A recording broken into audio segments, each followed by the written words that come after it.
अरे बुलेटिन चलो।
तो इस वक्त ये सीधे दृश्य आप देख रहे हैं राजस्थान के जयपुर से, जहां पर प्रधानमंत्री नरेंद्र मोदी इस वक्त रोड शो कर रहे हैं और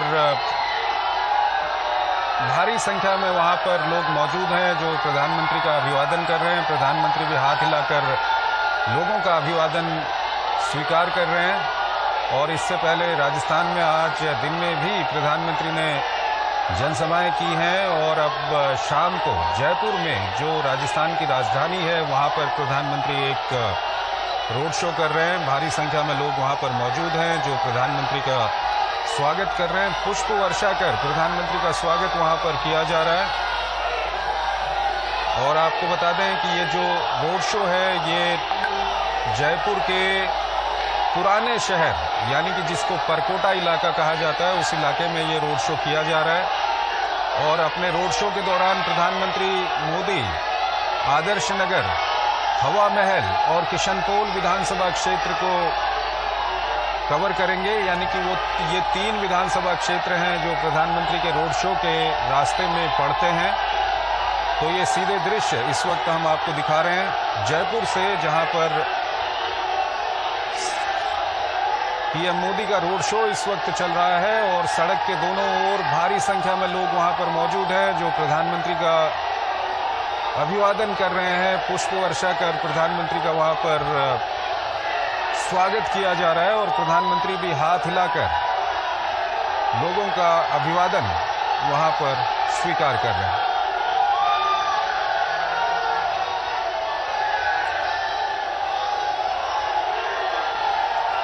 तो काफी महत्वपूर्ण प्रधानमंत्री का ये रोड शो है। राजस्थान में विधानसभा चुनाव चल रहे हैं और विशाल बैरिस्टो हमारे संवाददाता हमारे साथ जुड़ रहे हैं, उनसे हम बातचीत करेंगे। विशाल, जयपुर के जिस इलाके में ये रोड शो चल रहा है उस इलाके को लेकर के कुछ जानकारी हमारे दर्शकों को दीजिए, और साथ ही साथ ये बताइए कि ये रोड शो कितना महत्वपूर्ण है। इस वक्त राजस्थान में विधानसभा चुनाव चल रहे हैं और पीएम मोदी वहां पर रोड शो कर रहे हैं और लोगों की भारी संख्या वहां पर दिखाई दे रही है, तो क्या कुछ कहेंगे आप? चंद्रशेखर, मैं आपको ये बता दूं कि प्रधानमंत्री का जो रोड शो है वो जयपुर के परकोटे में चल रहा है। परकोटा मतलब कि सिटी वॉल, और ये वो जयपुर है जिसे सवाई जयसिंह ने 18वीं शताब्दी में 1727 में बसाया था, और ये सांगानेरी गेट से शुरू होकर सांगानेरी गेट तक वापस आएगा। और ये बड़ी चौपड़, छोटी चौपड़, बापू बाजार, नेहरू बाजार, इन सब जो शहर का पुराना शहर जयपुर है, जिसे हम असली शहर कहते हैं, जिसे गुलाबी नगर का नाम दिया गया है, वो इन्हीं दरों दीवारों से निकलकर वो नाम गया है। और यहीं से प्रधानमंत्री का रोड शो चल रहा है, और ये है जयपुर का दिल। और प्रधानमंत्री को देखने के लिए दूर दूर तक लोग उमड़ रहे हैं। पुलिस वालों को बहुत मशक्कत करनी पड़ रही है और उनको हटाने की कोशिश की जा रही है, लेकिन वो बैरिकेड तोड़ तोड़ के प्रधानमंत्री को देखने के लिए आ रहे हैं। और प्रधानमंत्री को देखने के लिए 3-3 घंटे पहले से ये पूरा जो पुराना जयपुर है, पूरा परकोटे का इलाका है, यहाँ पर मंदिर ही मंदिर है, तो लोग मंदिरों में चले गए हैं, मंदिरों के छतों पर चढ़ गए हैं, और कहीं से भी प्रधानमंत्री की एक झलक देखने के लिए वो बेकरार है। आपने बात करी कितना महत्वपूर्ण ये रोड शो होने वाला है, तो मैं आपको बता दूं कि प्रधानमंत्री ने कल बीकानेर में रोड शो किया था और आज जयपुर में ये रोड शो कर रहे हैं। तो प्रधानमंत्री के ये जो रोड शोज है, जो करीब 4 किलोमीटर का बीकानेर में था, 4 किलोमीटर के करीब यहाँ पर जयपुर में है, ये डिसाइडिंग फैक्टर होने वाला है बीजेपी के लिए। हालांकि बीजेपी काफी कॉन्फिडेंट है, लेकिन प्रधानमंत्री की मौजूदगी बीजेपी के लिए मास्टर स्ट्रोक साबित होती है। चंद्रशेखर, बिल्कुल विशाल, जो अभी तक हमारे पास जानकारी है उसके अनुसार प्रधानमंत्री यहाँ पर आदर्श नगर, हवा महल और किशनपोल, ये 3 विधानसभा क्षेत्र हैं जिनके इलाकों को प्रधानमंत्री यहाँ पर कवर करेंगे। कुछ दर्शकों को इसके बारे में जानकारी आप दे सकते हैं? देखिए चंद्रशेखर, जैसे कि मैंने आपको बताया कि हालांकि ये बीजेपी का परंपरागत वोट बैंक है और स्ट्रॉन्ग सीट्स है, लेकिन पिछले चुनाव में बीजेपी को यहाँ से सफलता नहीं मिली थी और उसके बहुत से कारण थे, और उसमें वसुंधरा राजे भी एक फैक्टर था। लेकिन इस बार बीजेपी कोई कसर नहीं छोड़ रही है। और मैं आपको ये बता दूं कि प्रधानमंत्री के साथ जो जीप है, जिस गाड़ी में वो चल रहे हैं, जिस गाड़ी में उनका रोड शो हो रहा है, उसमें उन्होंने सीपी जोशी को अपने साथ लिया है। सीपी जोशी को कुछ ही दिनों पहले रिप्लेस करके, सतीश पूनिया को रिप्लेस करके सीपी जोशी को प्रदेश अध्यक्ष बनाया गया। सीपी जोशी ब्राह्मण कैंडिडेट है, चित्तौड़ से वो आते हैं और अपने हिंदुत्व के लिए वो जाने जाते हैं, और उनको साथ में लेना एक सीधा सीधा मैसेज है कि बीजेपी जो है अपने हिंदू वोट को इंटैक्ट करना चाहती है। और मैं आपको ये भी बता दूं कि हवा महल से उन्होंने एक हाथोज का जो मंदिर है उसके महंत को उन्होंने कैंडिडेट बना के उतारा है, बाबा बाल मुकुंद को। जिस तरह से तिजारा में उन्होंने एक महंत को कैंडिडेट बनाया है, तो बीजेपी ने अपना जो मैसेज है बिल्कुल साफ कर दिया है कि वो केसरिया रंग पे और कमल के बटन पर और हिंदुत्व के मुद्दे पर यहाँ चुनाव लड़ रही है। और जो अन्य मुद्दे हैं जैसे कि महिला बिल्कुल विशाल, शैलेंद्र हमारे साथ जुड़े हुए हैं, हमारे संवाददाता। शैलेंद्र, किस तरह का माहौल वहां पर आप देख रहे हैं? हम दृश्य देख रहे हैं कि वहां पर भारी संख्या में लोग मौजूद हैं और प्रधानमंत्री का काफी गर्मजोशी से वहां पर स्वागत किया जा रहा है, और जिस रास्ते से रोड शो गुजर रहा है उसके दोनों ओर भारी संख्या में वहां पर लोग मौजूद हैं।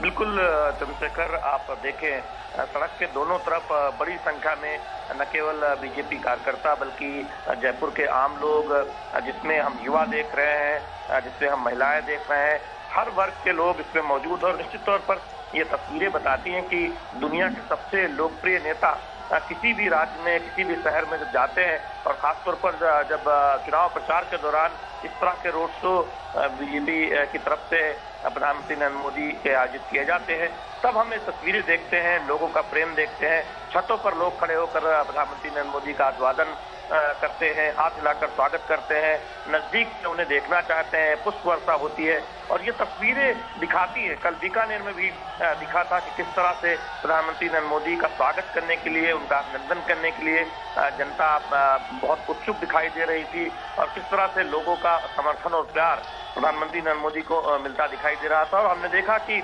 प्रधानमंत्री हाथ हिलाकर अभिवादन स्वीकार भी कर रहे हैं। आप बाईं तरफ देखें या दाईं तरफ, दोनों तरफ जनता का एक हुजूम दिखाई दे रहा है और ये तस्वीरें देखकर निश्चित तौर पर भारतीय जनता पार्टी के जो रणनीतिकार हैं, भारतीय जनता पार्टी के जो आम कार्यकर्ता हैं वो बेहद प्रफुल्लित नजर आ रहे होंगे, क्योंकि हम पिछले 2 दिनों से देख रहे हैं बीजेपी धुआंधार प्रचार कर रही है। राजस्थान में प्रधानमंत्री नरेंद्र मोदी की चुनावी जनसभाएं हमने देखी कल और आज।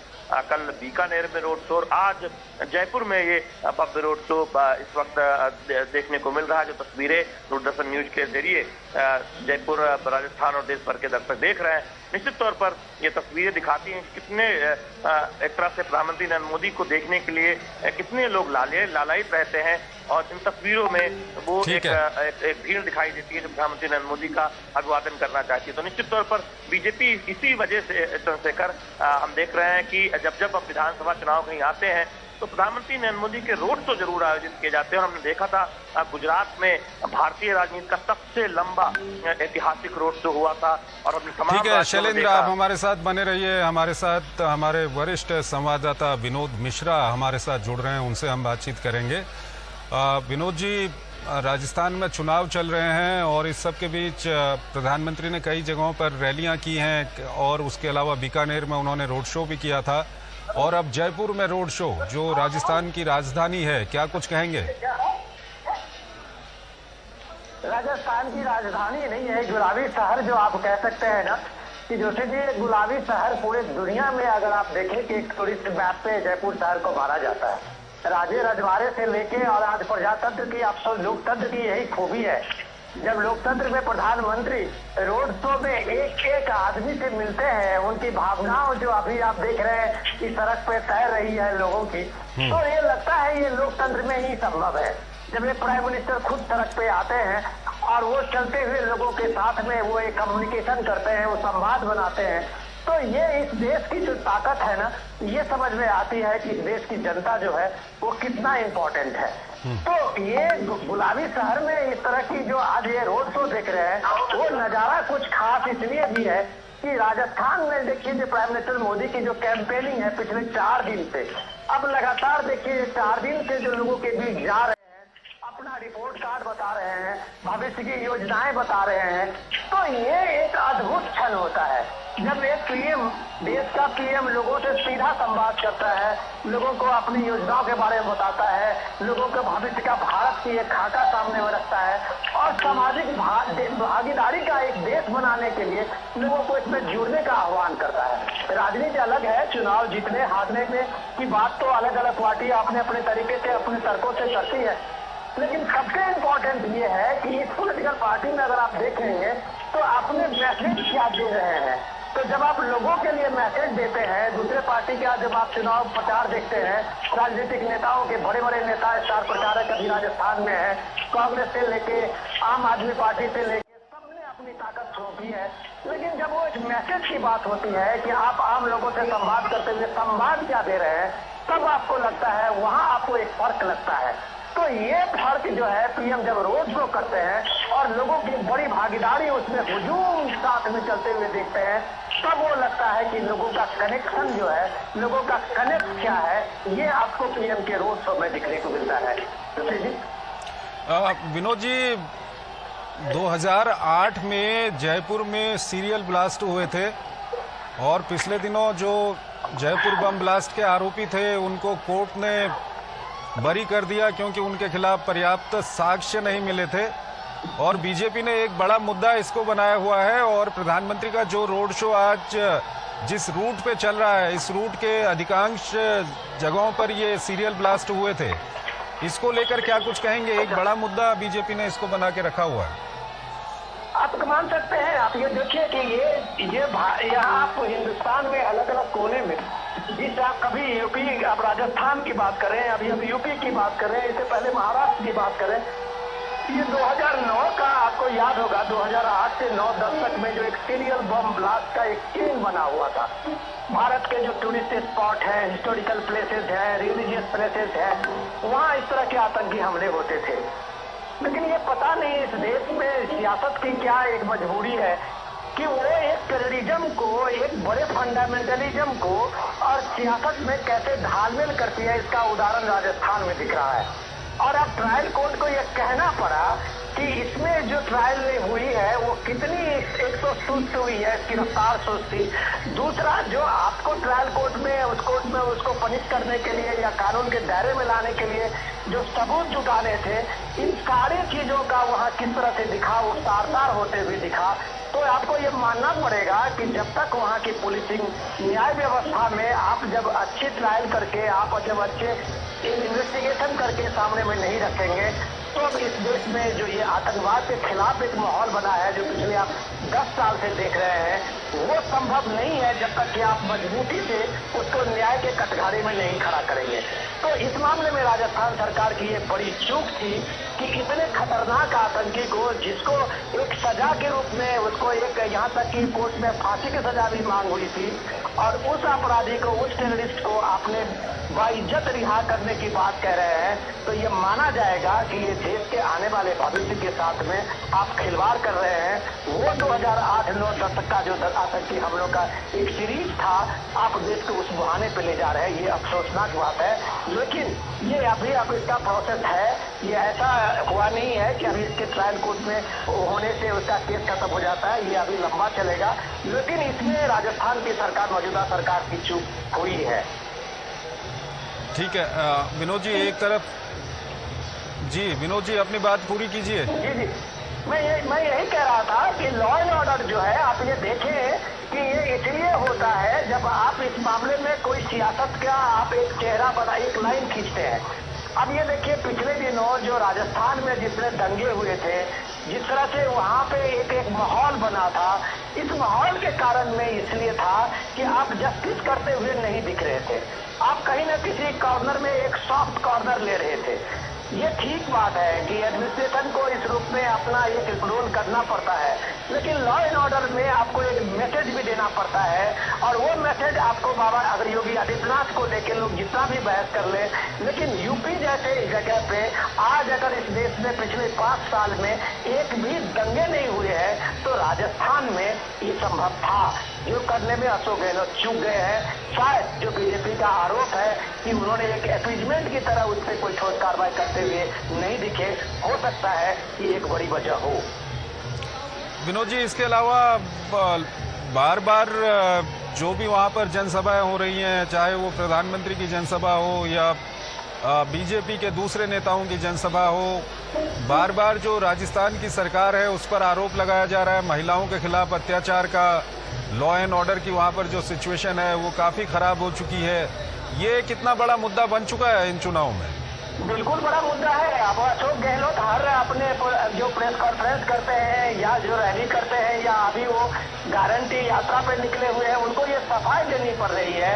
और वहाँ नेता अभी सफाई कांग्रेस के नेता दे रहे हैं कि चूंकि राजस्थान में एफआईआर लॉज ज्यादा होता है, इसलिए केस ज्यादा दिखता है।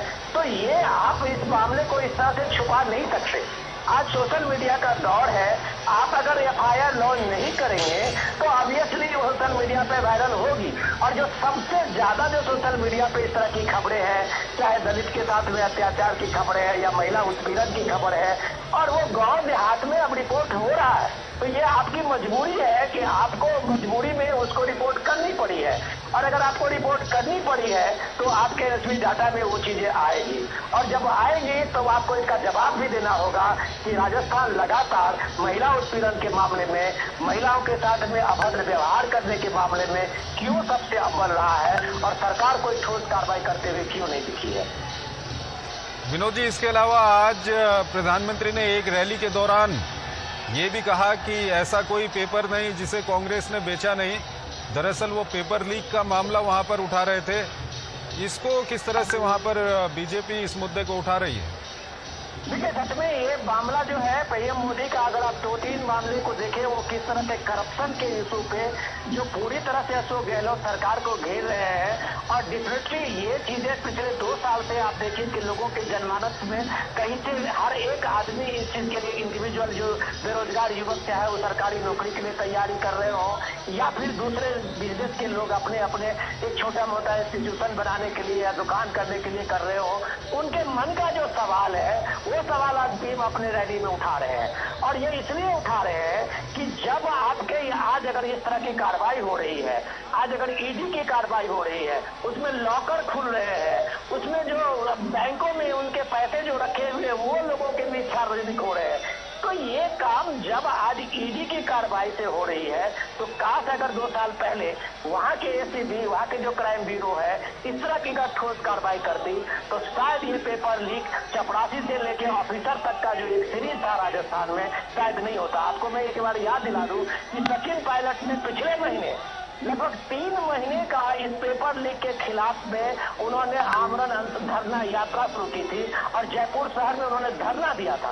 और कांग्रेस को ये बात माननी पड़ी थी कि ये उसके सरकार में सबसे बड़ी नाकामी है, ये खुद कांग्रेस के लोगों ने माना। और ये बात कम से कम बीजेपी के लोग कहेंगे तो ये एक आरोप लगेगा, लेकिन खुद सचिन पायलट इस पेपर लीक के मामले में राज्य सरकार को घेरते हुए नजर आए और उन्होंने एक तरह से उसको बड़ा मुद्दा बना दिया था। लेकिन आज अगर प्राइम मिनिस्टर मोदी इस चीज को उछाल रहे हैं कि सचिन पायलट चुप है, आज वो इस कार्रवाई पे करने के लिए कोई जो एजेंडा उन्होंने बनाया था उस एजेंडा को सचिन पायलट आज की रैलियों में, अपनी जनसभाओं में नहीं उठा रहे हैं, लेकिन पीएम मोदी उनके बचे हुए काम को आगे बढ़ा रहे हैं और वो कह रहे हैं कि ये भ्रष्ट सरकार है। जब एक नौजवान की कोई नौकरी छीन के दूसरे को पैसे लेके दे रहा हो तो आप कह सकते हैं कि एस्पिरेशन इंडिया के साथ ये बड़ा धोखा है। विनोद जी, आज ये जो राजस्थान में कांग्रेस की ओर से मैनिफेस्टो जारी किया गया है, इसमें फिर चिरंजीवी स्वास्थ्य बीमा की राशि को 25 लाख रुपए से बढ़ाकर 50 लाख रुपए करने, 4 लाख सरकारी नौकरियों की बात की गई है, 10 लाख नए रोजगार की बात की गई है, किसानों का कर्ज माफ करने की बात की गई है, एमएसपी के लिए कानून बनाने की बात की गई है, 400 रुपये में गैस सिलेंडर की बात की गई है। तो ये वैसे ही वादे हैं जैसे छत्तीसगढ़ में और साथ ही साथ मध्य प्रदेश में भी कांग्रेस इस तरह के वादे कर रही है, जिसके लिए बीजेपी की ओर से आरोप लगाया गया है कि फ्री की रेवड़ियां बांटने की कांग्रेस की आदत हो चुकी है इन चुनावों में। ये बीजेपी के लिए कितनी बड़ी चुनौती वहां पर है? देखिए जोशी जी, ये बेस जो है वहाँ लोग जनता को बहुत अंडर एस्टिमेट करते हैं। उनको लगता है कि हम ये लोग लुभाने वादे करके और चुनाव हम जीत जाएंगे, सत्ता में दोबारा आ जाएंगे। ऐसा होता नहीं है। ऐसा इसलिए नहीं होता है कि पहले तो बात ये है कि जो सरकार में होती है पॉलिटिकल पार्टियां, वो वादे इतना कर नहीं पाती है क्योंकि उनको अपना एक लिमिट पता होता है। अपोजिशन में जो पार्टियां होती है उनको पूरा खुला आकाश होता है, वो जितना दे दे, चांद दे दे, तारे दे दे, सब कुछ जमीन से उतार के दे दे। लेकिन जो सरकार में पार्टी होती है उसके साथ में एक लिमिटेशन होता है, उनके पास रिप्रेजेंटेशन कम होते हैं कि वो इस चीज को बता सके लोगों को। और अगर ये बात, अगर 25 लाख की चिरंजीवी योजना की बात, वो आज सीधे सीधे 50 लाख, राहुल गांधी ने सिर्फ यही तो कहा था कि हम सबसे ज्यादा अपने स्वास्थ्य स्कीम में पैसा दे रहे हैं, अगर इसको थोड़ा और बढ़ा दे तो शायद और लोगों की सहूलियत होगी। राहुल गांधी के सिर्फ एक जनसभा में इतना कहने के साथ ही 1 घंटे के बाद अशोक गहलोत सरकार से ये आ जाता है उसका वादा कि इसको हम 50 लाख कर रहे हैं। तो जो आपको करना नहीं है उसको अगर आप 1 करोड़ भी कर दें तो क्या फर्क पड़ता है? अगर आपको करना है तो आप लोगों को इसका बजट बता सकते हैं कि हम जो ये 1 करोड़ या 50 लाख करने जा रहे हैं उसके पीछे हमारा ये बजट है और उसको लेके हमारी ये तैयारी है। आपने राहुल गांधी ने एक बात कही और 1 घंटे में आपने 25 का 50 कर दिया। तो ये जो फेक है ना, वो नैरेटिव आपका आज की तारीख में नहीं चलता है। दूसरी बात कि आप ये देखिए कि एंटी इनकम्बेंसी का लोड जिस तरह से छत्तीसगढ़ में सरकार की थी, वहाँ भूपेश बघेल की सरकार के खिलाफ में थी, वो उससे ज्यादा अभी राजस्थान में अशोक गहलोत के खिलाफ में है। लॉ एंड ऑर्डर की सिचुएशन से लेके, हर मामले करप्शन से लेके, वो हिंसा सांप्रदायिक दंगों के मामले में, इन सारी चीजों को लेके अब अशोक गहलोत के सामने में यही विकल्प है कि वो अपना जो समाज कल्याण का जो उनका कुछ काम है, जिसको वो अभी मार्केट में अपना बाजार में, इलेक्शन बाजार में उतार सकते हैं, तो वो वही उतारने का काम किया। आपको याद होगा कि राहुल गांधी 50 दिन में ये पहली बार इस हफ्ते में 2 रैलियां की। इससे पहले राहुल गांधी की राजस्थान में नो एंट्री थी। तो आप समझ सकते हैं कि अशोक गहलोत जानता था कि आप ये वादे की झाड़ी लगा के राजस्थान में कुछ बड़ा अचीव नहीं कर लेंगे। राहुल गांधी की जितनी आबादी उससे उतना हक, ये नारे से आप राजस्थान में कुछ नहीं कर पाएंगे। तो अशोक गहलोत ने एक तरह से राहुल गांधी की इस एंट्री को, पॉलिटिकल रैली को एक तरह से बैन किया हुआ था। अब ये लास्ट सीजन इस इलेक्शन के में ये अंतिम फेज है, जहाँ पे इसका चुनाव का प्रचार प्रसार बंद हो जाएगा 4 दिन के बाद। तो अब राहुल गांधी का यहाँ अपीयरेंस होता है और वो गेस्ट अपीयरेंस में ये वादे के साथ साथ अपनी बड़ी बड़ी बातें कहने लगे हैं। लेकिन अशोक गहलोत को पता है कि उनको जो अपना समाज कल्याण का जो उनका अपना कुछ काम है, जो एजेंडा है, उसी को वो साथ में रखेंगे। और ये इतनी बड़ी जो गारंटी यात्रा वो पिछले महीनों से कर रहे हैं, तो लोगों को बता रहे हैं कि जितना हम काम अभी तक किया है उसको आगे रखेंगे और इसमें हम कम से कम 20-25 और जोड़ेंगे।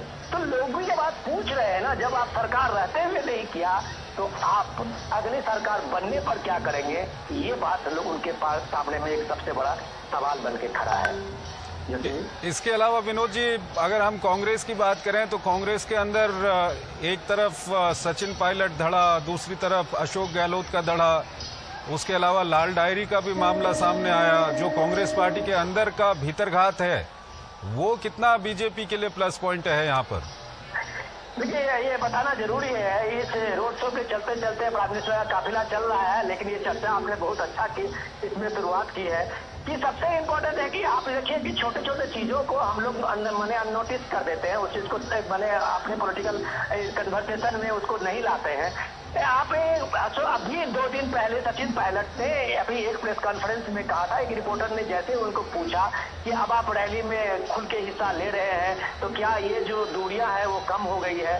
तो उनका जवाब था सचिन पायलट का कि हम ये रैली और ये इलेक्शन में का जो हमारा प्रचार प्रसार है वो हम मल्लिकार्जुन खड़गे के कहने से, पार्टी अध्यक्ष के कहने से कर रहे हैं। तो मतलब साफ है कि वो ये कह रहे हैं कि हमें कहा गया है कि तुम चुनाव मैदान में अपनी भूमिका निभाओ, तो इसलिए हम यहाँ आ गए हैं, बशर्ते कि उनका अपना कोई स्टेक नहीं है। Number 1 point. नंबर 2, उन्होंने कहा कि इस चुनाव में अगर हार की होती है, अगर हम सरकार में नहीं बनाने पाने की स्थिति हो तो इसकी जिम्मेदारी मेरी नहीं है।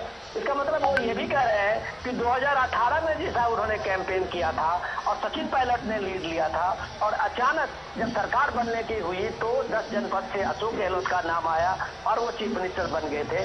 तो ये बात कर रहे हैं कि इस बार ऐसी नहीं है, इस जीत हार में मेरी कोई भूमिका नहीं है, अगर ये हार है तो सिर्फ अशोक गहलोत की हार होगी।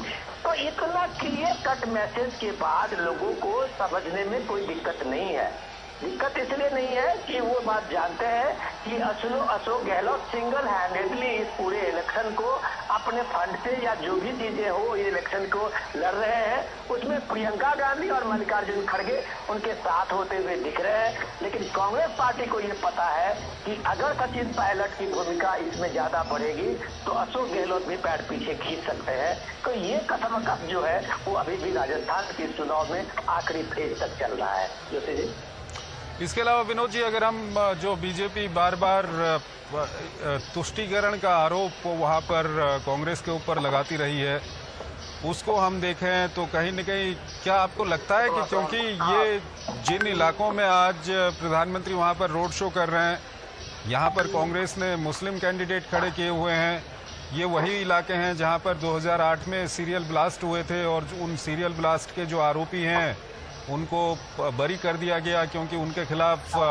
पर्याप्त सबूत नहीं थे। बीजेपी ने एक बड़ा मुद्दा इसको बनाया है। उसके अलावा बीजेपी वहाँ पर पीएफआई की भी बात करती है, दूसरे कई अन्य मुद्दे उठाती है। तो आपको लगता है कि ये बीजेपी के जो मुद्दे हैं वो जनता के दिमाग में किस हद तक वहाँ पर असर कर रहे होंगे? हमें ये भूलना नहीं चाहिए कि लोग कभी भूलते नहीं हैं इन चीजों को। लोगों के साथ में जो 5 साल हुए हैं और जिस तरह से लोगों ने सफर किया है, हमको ये बताने की जरूरत नहीं है कि लोग एक एक चीजों से वो खुद रूबरू हुए हैं, उन्होंने उस चीज को भोगा है। इसी जयपुर शहर में जो दंगे हुए हैं पिछले दिनों, इसी जयपुर शहर में जो बम धमाके हुए थे, क्या आपको लगता है कि लोगों के दिमाग से वो चीजें निकल गई है? ऐसा नहीं होता है। ये बात लोगों के दिमाग में है। हर आदमी चाहता है एक प्रोस्पेरस, एक शांतिपूर्ण माहौल चाहता है, चाहे वो किसी भी कम्युनिटी के हो। कोई कम्युनिटी नहीं चाहता है कि वो झगड़े फसाद में, दंगे में उसका समय बर्बाद हो, उसकी जो कारोबार है वो बिजनेस खत्म हो। ये टूरिस्ट प्लेस है राजस्थान का, जो आप ये कह सकते हैं कि राजस्व में टूरिज्म की सबसे बड़ी भूमिका है। और अगर इस तरह की चीजें राजस्थान में होते रहे, शहरों में इस तरह के धमाके होते रहे, सांप्रदायिक दंगे होते रहे, तो आप भला कैसे टूरिस्ट से उम्मीद करते हैं कि राजस्थान के जयपुर के इस गुलाबी शहर को देखने आएंगे? तो जो माहौल था पिछले 2-3 साल में आप देखें, उस माहौल में राजस्थान लोगों को डरा रहा था। और ये बात वहाँ के अक्रॉस सारे कम्युनिटी को इस बात की चुभती थी बात कि यार इससे सरकार को एक फर्म डिसीजन लेना चाहिए। तो मैं आपको पहले भी इस चीज का उदाहरण दिया था कि अगर यूपी में इतना बड़ा, यूपी का 23-24 करोड़ के यूपी में पूरी दंगा का एक ये बन सकता है वहाँ, जीरो टॉलरेंस, तो क्या ये राजस्थान में नहीं हो सकता था? ये हो सकता था। लेकिन यही जो विपक्ष का, अभी बीजेपी का आरोप है कि आपने एपीजमेंट की इसमें और आप उसमें ठोस कार्रवाई करते हुए नहीं दिखे, तो एक के बाद एक सीरीज, चाहे वो सीएए के आंदोलन से शुरू कीजिए, उनका प्रोटेस्ट से लेके, और लगातार तक ये प्रोटेस्ट राजस्थान में चलता रहा और शहर दर शहर जो है वो आप ये देख लीजिए कन्हैया लाल की मौत तक सामने में आ गई। तो ये जो इस तरह की चीजें बनी, काश ये अगर पहले दिन ही अगर रुकता तो उदयपुर का वो कन्हैया लाल की दुर्घटना नहीं होती, इस तरह की चीजें, हत्या नहीं होती, इस तरह का एटमॉस्फेयर नहीं बनता। तो ये सरकार की एक बड़ी जिम्मेदारी होती है कि जो एटमॉस्फेयर बन रहा है उसको समय रहते उसको रोके और एक माहौल बनाए, क्योंकि राजस्थान एक टूरिस्ट प्लेस है। राजस्थान के हर शहर में लोग जो जाते हैं वो एक फील करते हैं उस टूरिज्म स्पॉट के रूप में। अगर वहाँ शांति नहीं होगी, वहाँ खुशहाली नहीं होगी, माहौल नहीं बनेगा, तो नेशनल, इंटरनेशनल, क्या लोकल टूरिस्ट भी एक दूसरे शहर में जाते हुए हिचकिचाएंगे। विनोद जी, इसके अलावा क्योंकि अभी बिल्कुल ये विधानसभा चुनाव वहाँ पर हो रहे हैं और अभी की जो देशकाल परिस्थिति है उसकी अगर हम बात करें तो जनवरी में राम मंदिर की प्राण प्रतिष्ठा की तारीख भी तय हो गई है और बीजेपी के नेता अब जहाँ भी चुनावी रैलियों के लिए जा रहे हैं इस बात को ज़रूर बोल रहे हैं। तो ये जो राम मंदिर का मुद्दा है इस बार के चुनाव की अगर हम बात करें, और खासकर अभी क्योंकि प्रधानमंत्री जयपुर में रोड शो कर रहे हैं, हम राजस्थान की बात करते हैं, वहां पर कितना असर करेगा ये मुद्दा? आपने बहुत सही सवाल किया है कि देखिए ये इलेक्शन में जिनको लग रहा हो कि अब वो राम मंदिर का मुद्दा वो खत्म हो गया है और उसमें कुछ अभी बचा नहीं है, तो उसके लिए कम से कम ये है कि राजस्थान, गुजरात, ये सब ऐसे स्टेट रहे हैं जो कार सेवा के रूप में, अगर आप देखिए कि उस समय से राम मंदिर आंदोलन में राजस्थान कभी दूसरे तीसरे नंबर का स्टेट आता था। तो आप ये देखिए कि ये वीरों का शहर है, ये धरती त्याग और त्याग के लोगों का शहर है। ये शहर जो है वो सबसे ज्यादा भारत की आस्था, भारत की जो सनातन संस्कृति है उसके ध्वज रक्षक के रूप में राजस्थान के शूरवीरों का सबसे पहला नाम रहा है। तो ये जब कभी आप राजा राम की और उसके प्राण प्रतिष्ठा की बात होती है, भव्य राम मंदिर की, तो राजस्थान जाहिर सी बात है कि उसके घर घर में एक उत्सव का माहौल है। हमने देखा है कि वहाँ राम को लेके, वो एक आदर्श पुरुष को लेके वहाँ पे जो लोगों में एक कनेक्शन है। तो ये बात तो जरूर, जब यहाँ पे अमित शाह अपनी रैलियों में जाते हैं और वो एक इन्विटेशन देते हैं कि यहाँ सारे लोग आए,